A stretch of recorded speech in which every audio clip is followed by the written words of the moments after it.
Hello, everybody, and welcome to elPablo FC, your home for all things football, from Champions League to Premier League and to La Liga, and everything in between.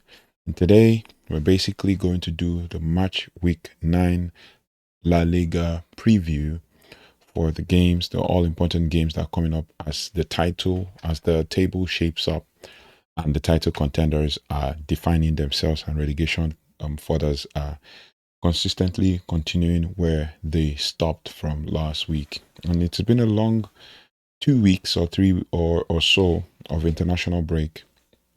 But this is match week 9. And if you thought the international break gave us a moment to breathe, think again. We're staring down the barrel of one of the most consequential, chaotic, and crisis-ridden weekends of the Spanish season, all framed by the colossal shadow of El Clásico just around the corner.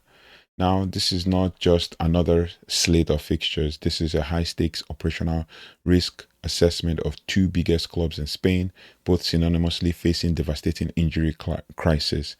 It's a critical moment where managers like Hansi Flick at Barcelona and Xabi Alonso at Real Madrid are being tested not on their players but on their depth, their adaptability, and their ability to pivot under pressure. Now, so you're welcome to the ultimate preview for the La Liga Week 9, where we break down the title race chaos, the crucial 6-pointers for Europe, and the desperate fights at the bottom. As I said, now with regards to the title race, the crisis of personnel, right now the headline isn't who is playing, but who isn't. Real Madrid and FC Barcelona are locked in a familiar battle for first place, both coming off similar form with recent 3-game winning streaks. Barcelona leads the league in scoring with 2 goals, while Real Madrid is right behind them with 19, but their respective match week 9 fixtures against Getafe and Girona are now defined by a sudden systemic collapse in personnel.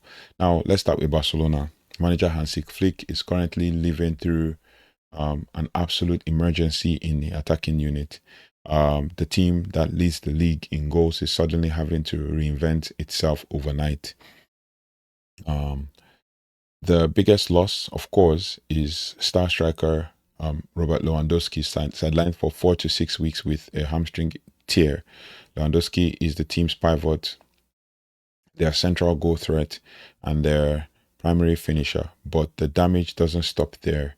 Creative playmaker Dani Olmo is out for at least 4 weeks with a torn calf muscle. When you combine the existing injuries to Raphinha and Gavi, then Barcelona's entire offensive strategy has been vaporized, forcing the staff to rapidly find internal solutions and relying heavily on fitness of players like Ferran Torres, who himself is nursing a hamstring issue.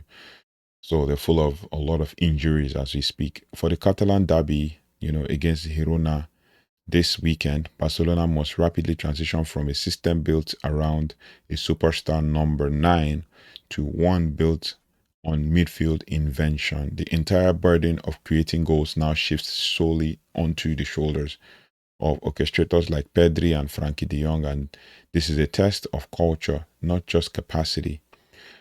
Can Barcelona maintain their league-leading pace, which includes winning all 3 home games this season and scoring 2 or more goals in each, when their front line is being held together by a tape and a player?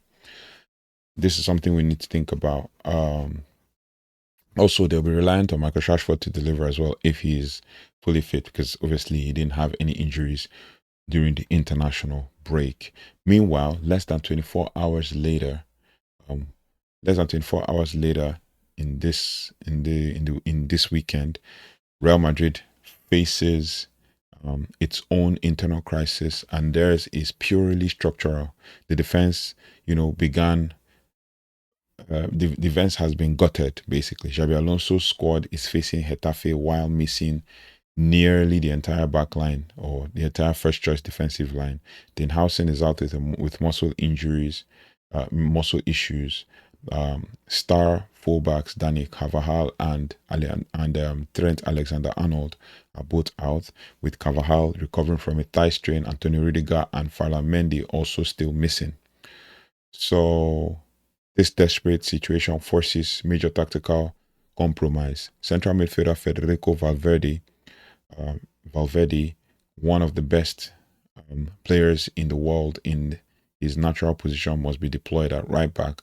Valverde is a world-class athlete, but putting him on the flank compromises Real Madrid's central control and introduces instability right before the Clásico.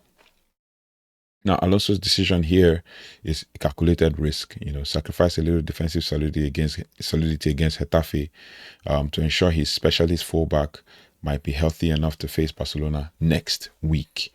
Fortunately for Real Madrid, they got a boost when Barcelona is weak. Where Barcelona is weak, attack. Kylian Mbappé has recovered from an ankle scare sustained during the international break and is fit to play. Young forwards Franco Mostantuono is also back in training. For Madrid, the calculation is simple. Attack must be so brilliant that it shields the vulnerable defense. These dual crises are at the top are the defining narratives of Matchweek 9. This is what we're going to be looking at and analyzing Matchweek 9. Then we come to the marquee matchup, which is the Barcelona versus Girona on Saturday. We'll dive deeper into that and talk about the game between Barcelona and Girona, a match that historically almost guaranteed to produce fireworks. Girona is sitting in the relegation zone in 18th place, and their recent form is shaky, including a recent 4-0 loss, in contrast to what Barcelona's form is all about. Their form at home this season is perfect. The historical trend is in this derby is huge goals. 71.43% of the previous clashes have featured over 2.5 total goals, with an average of 3.64 goals per match. While Barcelona's offensive talent is compromised, their home commitment to attack remains absolute. In fact, every single Barcelona home game this season has featured over 2.5 goals. So what is the best projection here? Despite the absence of Lewandowski, the sheer weight of Barcelona's midfield pressure and Girona's defensive frailty means that the goal-scoring machine will still run. So Barcelona has consistently scored in both halves in 3 of their last home league games this season. A feat that they also achieve in 3 of their last 4 head-to-head meetings against Girona.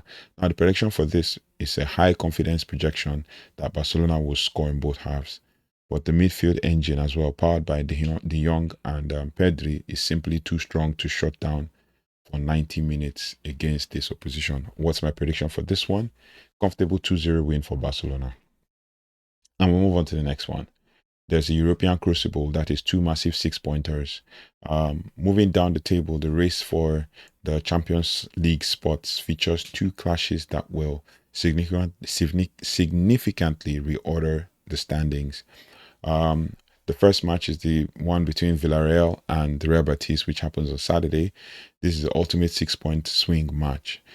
Pitting 3rd place Villarreal with 4th place Real Betis. The winner consolidates top 4 position. And the loser drops out of the immediate European spots. So what makes this match so predictable for the high entertainment? For high entertainment is the philosophy of Villarreal manager Marcelino. The system is characterized by attacking aggression and structure, often using asymmetrical 1-4-2-2-2 formation designed to bypass the midfield and initiate rapid forward runs. This encourages quick transitions and efficient ball movement to exploit defensive gaps. Betis, meanwhile, is also an aggressive attacking team. This shared tactical DNA means that both sides taking risks in the final third is what we expect to see in the game. The data backs this up, as 4 of Villarreal's last 5 matches have featured over 2.5 goals, and this trend is monitored or is mirrored in the 5 of Real Betis's last 7 matches across all competitions. The competitive history is perfectly balanced with 2 wins apiece and 1 draw in the last 5 meetings. So when two attacking coaches with balanced squads meet in a high stakes match, you bet on the action. Um, you bet on the action, and this strong prediction is basically a high scoring match with over 2.5 goals in this game. So what's my prediction? Maybe, let's say we go with 2.5 goals, 2-1 to Villarreal. Yep, 2-1 to Villarreal. Now, the next match is Atletico Madrid versus Osasuna. The same happens on Saturday as well. Atletico Madrid, currently fifth, is looking to stabilize their position and close the gap after a somewhat inconsistent start to the season. And this is a classic Diego Simeone fixture. Defense, control, and efficiency. The predictive model here is based entirely on the conservative tendencies. 6 of Osasuna's 8 league games this season have featured fewer than 2.5 goals.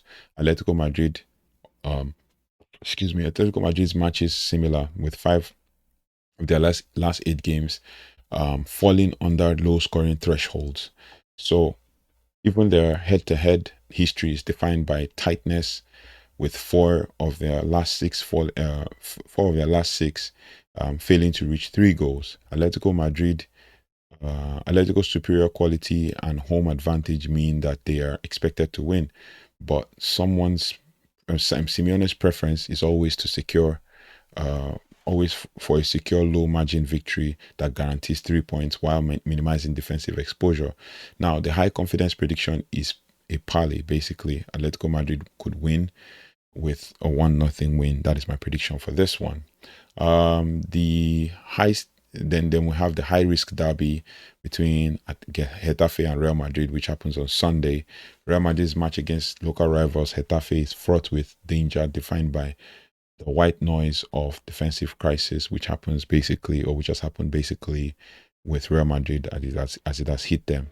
Historically, this Madrid derby is fiercely contested but tends to be a low-scoring one, tense and hard-fought. Real Madrid has won the last 7 head-to-head games, but crucially, 9 of the last 10 meetings have resulted in, over 2.5 total goals.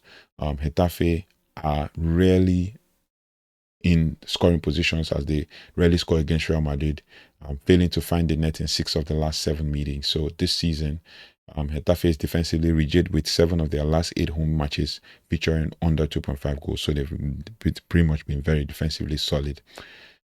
So how does Real Madrid break through a disciplined Getafe defense while simultaneously playing with a vulnerable makeshift backline featuring a central midfielder at right back?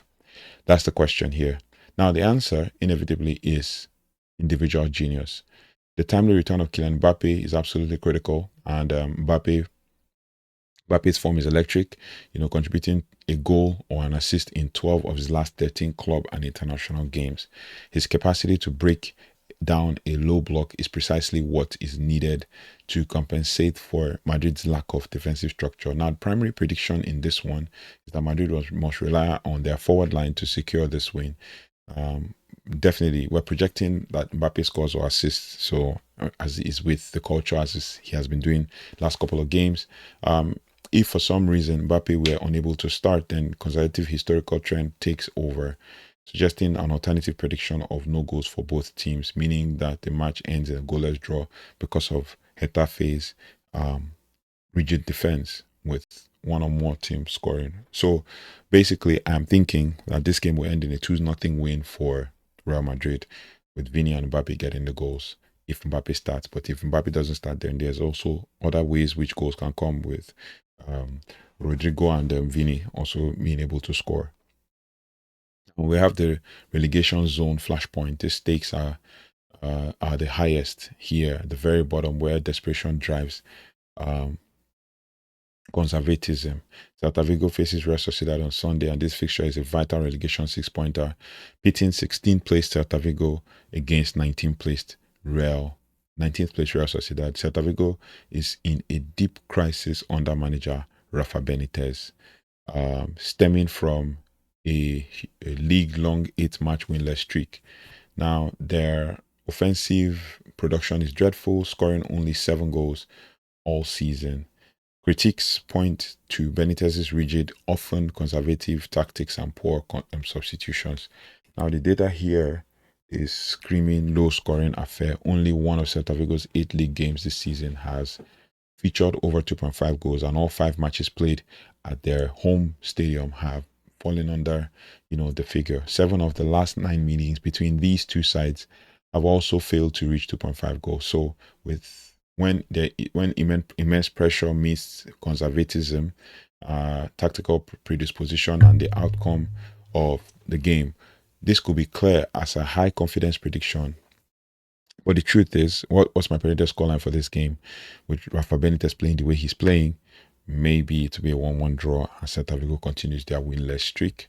And this is against a very interesting Real Sociedad team that has struggled this season. And then the rest of the schedule for the final and final outlook of this match week 9 is that we have fewer pivotal clashes. The opening match day on Friday with Real Oviedo versus Espanyol. Oviedo, recently promoted after 24 years, struggles offensively, scoring only 4 goals this season. 4 of their last 6 games have been scoreless for both teams, matching Espanyol's last 2 away games, a tense, low-scoring structure, and which could be expected in the game. Yeah, both teams could fail to score, and it could end in a 0-0 draw, or both teams to score, and it will end in a 1-1 draw. So I'm predicting a draw in that game. And then on Monday, we'll have Deportivo Alaves facing Valencia. While historically tight, recent trends also show that there's tendency towards goals. 3 of Alaves's 4 home games and 3 of Valencia's 4 away games have featured over 2.5 total goals, coupled with the injury of Valencia's central defender, Mukhtar Diakabi. We definitely predicting a high-scoring game, both teams to score, and most definitely Valencia to come back to winning ways by winning 3-1. That's my prediction. And in the end, the match week 9 is a strategic battlefield between the 2 teams at the top, Barcelona and Real Madrid, and it is defined by crisis management. I mean, the outcomes of the Barcelona and Real Madrid matches are crucial, not just for the table, but also for the psychological momentum that they will carry into El Clásico, which happens next week. So, which title contender can can best navigate an unprecedented operational deficit? I mean, this weekend will give us the answer.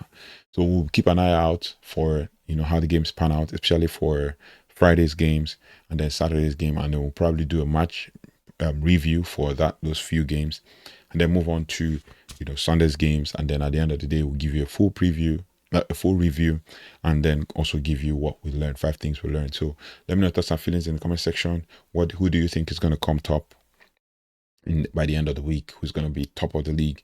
Put in the comment section. Who's going to score more? Do you think Barcelona will rely on Marcus Rashford to deliver the goals, seeing as they have an injury hit forward line? Let me know your thoughts and feelings in the comment section, and I'll see you on the next one. Take care, goodbye, and God bless.